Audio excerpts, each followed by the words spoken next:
গোপালগঞ্জে জনপ্রিয়তা পাচ্ছে ভাসমান বেডে ফসল উৎপাদন। সদর টুঙ্গিপাড়া ও কোটালীপাড়ায় কচুরিপানা দিয়ে তৈরি 1100 বেডের উপর বিভিন্ন সবজি ও মশলা জাতীয় ফসল উৎপাদন চলছে। কীটনাশক মুক্ত এসব সবজির চাহিদা বেশি থাকায় ভালো দাম পাচ্ছেন চাষিরা।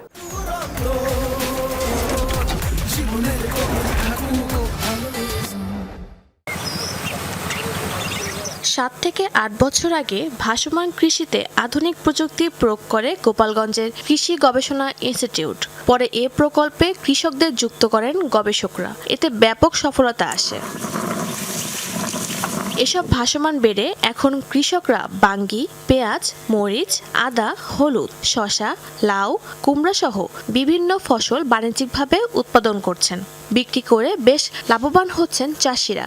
বছর 3 আগে এই উদ্যোগে প্রশংসা করেন ভুটানের প্রতিনিধি দলও। এখানে এক ফসল উঠে গেলে আরেক ফসল চাষ করেন কৃষকেরা। ভাসমান বেডে সাধারণ জানতাম যে ফিল্ডে মাঠে পেঁয়াজ হয়, ভাসমান বেডে পানির উপর পেঁয়াজ হয় আগে জানা ছিল না। দেহার মতো পেঁয়াজ প্রথম কচুরি মারি, একবার মারা তার 15 দিন পরে ফিরে আবার মারতে হয়, 3 বার মারতে হয়। 3 বার মারিয়া তারপরে জমিতে টানিয়ে আনতে ভালো দেখে এবার আমরাও ভাসমান বেডে পেঁয়াজ লাগাইছি, যাক ফলন ভালো হয়েছে। জমি নিশ্চয়ই আরো ভাসমান বেডে আরো পেঁয়াজ আরো বড় সাইজ হয়েছে, আর আমরা দামও খুব ভালো পাচ্ছি।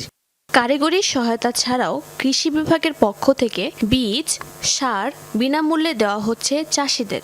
ভাসমান বেডের একটি প্রাচীন পদ্ধতি, তবে মডেল আধুনিক পদ্ধতি। এই কৃষি অফিসের মাধ্যমে আমরা পরামর্শ দিয়ে থাকি।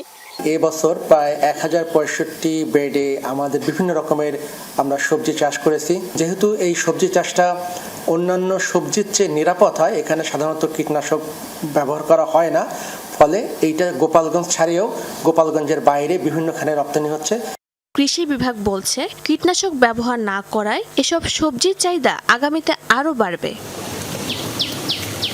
শাহজিন অন্তরা, যমুনা নিউজ।